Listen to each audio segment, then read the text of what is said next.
podcast. John had the opportunity last week to get out of the office and go up to the University of Utah, which is his old stomping grounds, for an event, which was the 47G Alta Summit. So let's start with that. For listeners who may not be familiar with it, what is the 47G Alta Summit and why do we care about it? Good question. Actually, this annual conference was organized by the organization called 47G. And the idea was to bring together leaders from aerospace, aviation, defense, government, education, investment folks, and so on. The idea was to accelerate the growth of Utah's aerospace and defense industry by fostering collaboration, showcasing innovation, discussing industry challenges and opportunities, and connecting organizations that can help advance new technologies, etc. That was the idea. Okay. How about the reality? Well, the reality was, for me, I was actually surprised to find out that Utah is one of 8 states chosen. Yeah. So that was for the electric vehicle takeoff and landing, or eVTOL integration pilot program. Utah was one of 8 states elected for that program. Yes. Yeah, which, there's a whole lot more to advanced air mobility than the eVTOL, of course. Oh, of course. Right. Yeah, in fact, somebody said, and I don't remember who, that airplanes have been around for a long time, right? Yeah. 60, maybe 100 years. I don't remember when the first one was, but they haven't changed. I mean, they really haven't changed. Nothing new, nothing innovative. And I thought, well, okay. And from my perspective, I mean, I've got an electric car, okay? So electric sounds to me like they're just slapping electric motors on a bunch of modified airframes and telling that's all innovative. Well, yeah, maybe. I mean, I talked to Michael Horta, which is a previous FAA administrator, and he happens to be on the board of Joby Aircraft. Now, there is a different sort of approach because that actually is an eVTOL that takes off vertically, right? Yeah, it takes off, but you can probably even, it's got wheels on it, so you could take it off like most airplanes do. But yeah, it's quite interesting, and I've actually got to fly their sim a year or 2 ago, and it's just like a electric helicopter. Cool. All right. But that was one of the few innovative things. Yeah. So what were the biggest themes or trends that you heard that were, basically seen in and around the event? The trend is used a lot of 3D printed stuff. And that technology has advanced amazingly. And they had 3D printing companies there, and were showing how the stuff worked and what they could produce and so forth. That was way cool. There was a manufacturer there who is manufacturing new airplane, and this thing can run on electric power, hybrid power, hydrogen power, jet fuel, ag gas, anything you want. And it's really an innovation in aviation because it's got sort of a box tail kind of thing. Oh, I can't imagine who this might be. Could it possibly be an ABCI client? Oh, yeah. Sorry. Yeah, it is. And that was the reason I went, because I wanted to get some pictures. But when you look at it, I mean, I would want one. If I can afford it when it's built, I'd like to have one.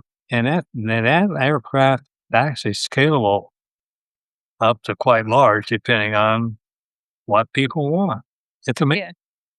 And the DBT will run on conventional Oh, engines yeah, it too. can it's So, they designed it to run on whatever you want it to run on. right.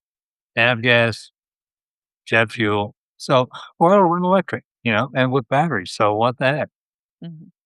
Anyway, they are not taking advantage of electric car technology with respect to batteries, and that's just my not so humble opinion, Mhm. because I have spoken with companies that have been experimenting and testing car batteries, all Verizons, for the last 15 to 20 years.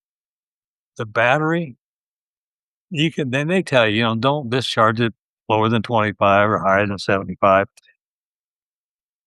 And but it doesn't really matter. They say it doesn't matter because some car companies tell you to charge it to 100% every day, overnight, whatever. So the point is that you'll be out, and this is as close to a quote from the guy as I can recall.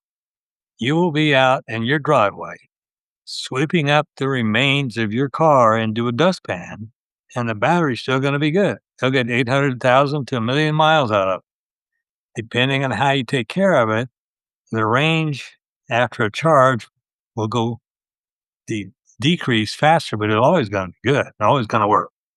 Yeah.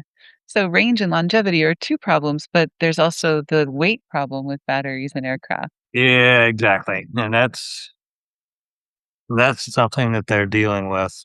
And evidently, Joby's done a good job of it, and two or three others have as well. Yeah. Um, so it's just a matter of waiting to be seen. All right. So any other speakers, presentations, conversations that particularly stood out to you? Surprised you most about the current state of advanced air mobility and aerospace innovation?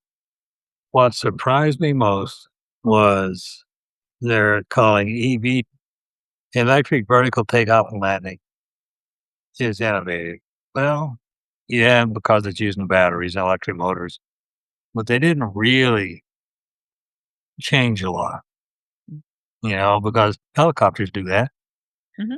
What's going to be interesting is some of them, and I think there's one flying in Dubai now where people walk up, get in the thing, it knows where it is, and you touch an iPad-like interface to where you want to go, and it takes off and it flies you there and slides on, lets you off.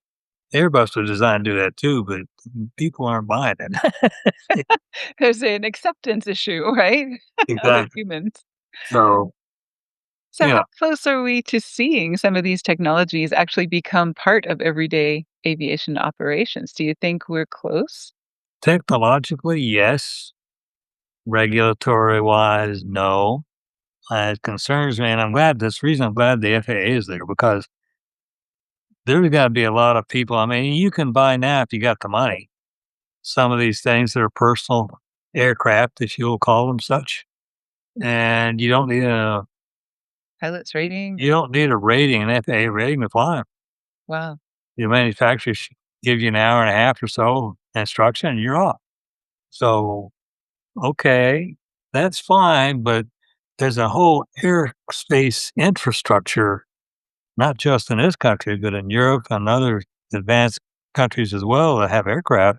And you're going to have to figure that out. Otherwise, there's going to be a big mess in the sky. Yeah.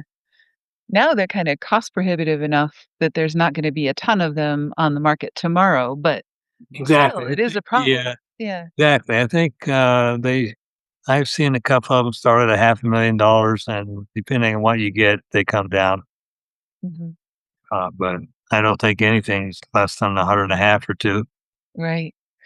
The one thing that surprised me, when I was reading about the 47G and the Alta, conference, is that we don't have a ton of clients in Utah. I mean, we're based in Utah and have been forever and have always kind of been interested in that, but all of our clients are East Coast, West Coast, Texas, Florida, whatever. But Utah has become a major aerospace hub.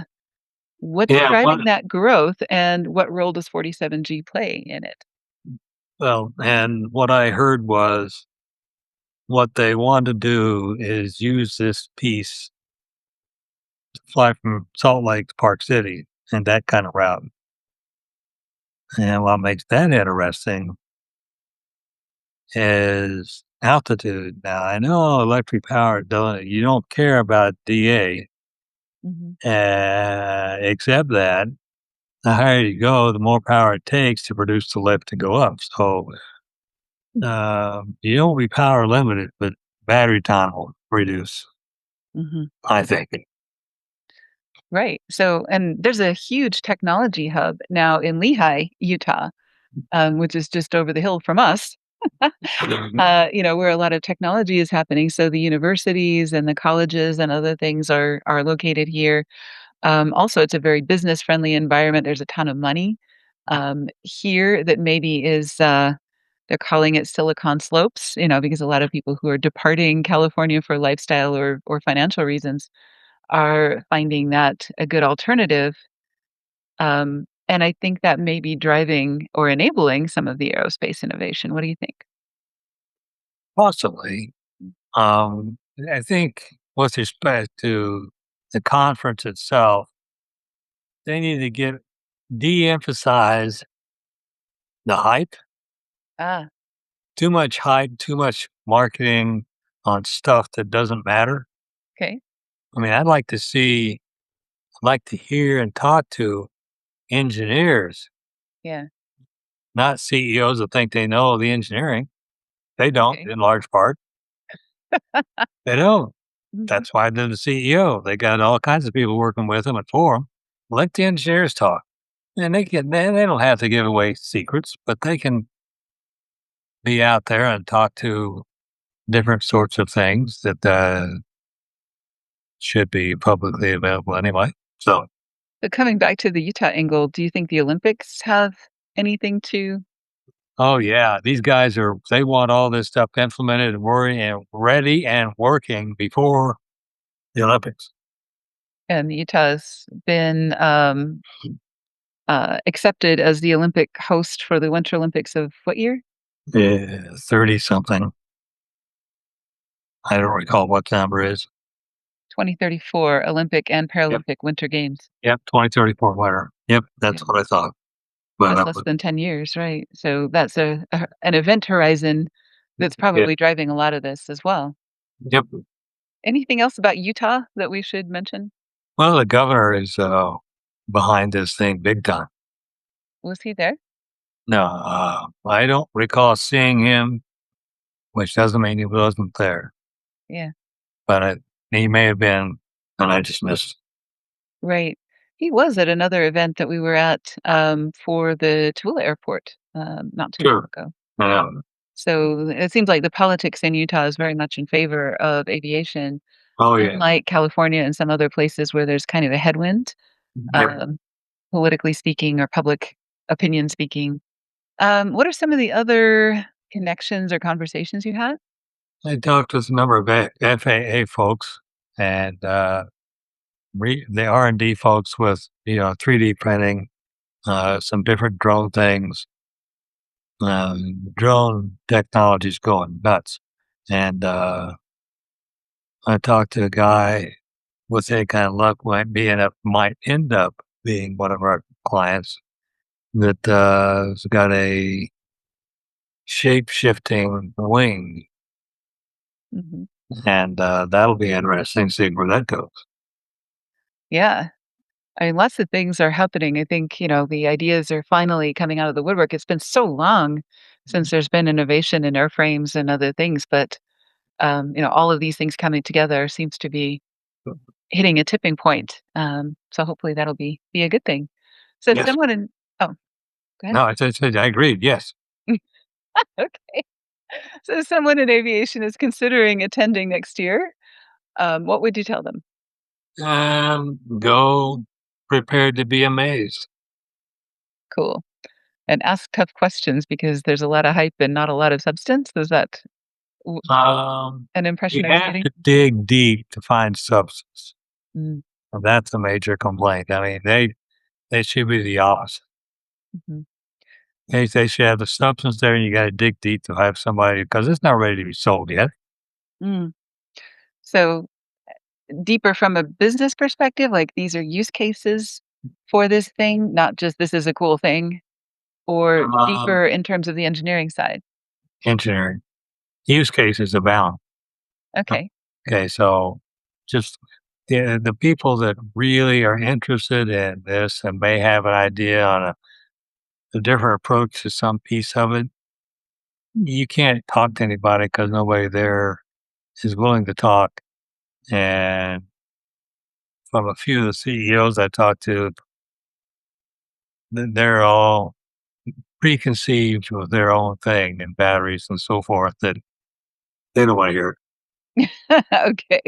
So they're not really prepared to talk, No, at any kind of a technical level about their exactly. products or That's why the engineers need to be there. okay. Well, if you're listening and you're planning to attend as an exhibitor, be ready for some tough questions from people like John, and bring your engineers so they can get into those conversations. Looking ahead, what is one development in aviation or aerospace that you're watching most closely over the next 12 months? I don't know if I would say hybrid, Okay. but an alternate approach to electric power. Something with a light enough battery and Exactly. yeah, enough power. Mm. But some of the Stuff is out there, mhm, but the folks there, at least the people I talked to, either didn't want to talk about it or didn't know about it. right. So I guess, what I'm hoping for is that there will be like an intersection between lightweight composites, more efficient airframes, and electric technology or other power technology that is going to make that intersection, make that feasible and economically feasible as well. Yeah, well, we'll have to wait and see. But I mean, they've got all the computer power they can use Mhm. and all the automation like that. But I think the problem is power. Yeah. Okay. Cool. Well, it'll be really fun to see, and I think we need to be going to the Alta Summit, annual meeting for the next few years, at least until the Olympics. Because I think that's going to be a real hot spot for some of the innovation in aviation over the next few years. Yep, Cool. absolutely. Well, thank you for going to that, and thank you for sharing pictures and some insights and things with us. Anything else you'd like to share? Not at the moment, only because they don't recall anything else that I've. So this is kind of like when you're a kid and you come back from a field trip and people ask you, "So what did you learn?" Yeah, well, the location. This is as an aside, but the location was kind of cool because you could walk right out of the hall there, right out of the where they were having discussions and whatever, right onto the football field. Oh yeah, because this was at the Ken Garf facility right there Yeah, at the University of Utah. So that's really fun. And you and I both attended the University of Utah, and we love any excuse to get up there because it's just a beautiful university. yep. And another word to the wise for conference organizers: do not try to serve sandwiches to that many people. Right?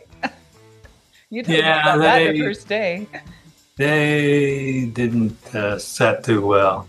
Right. The next day was Mexican cuisine, and it was nice.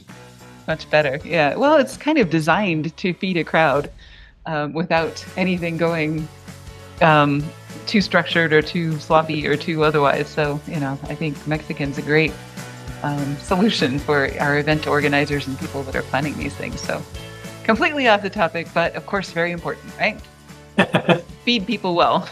Right. Okay. All right. Well, thank you for sharing, and we will see you again next week.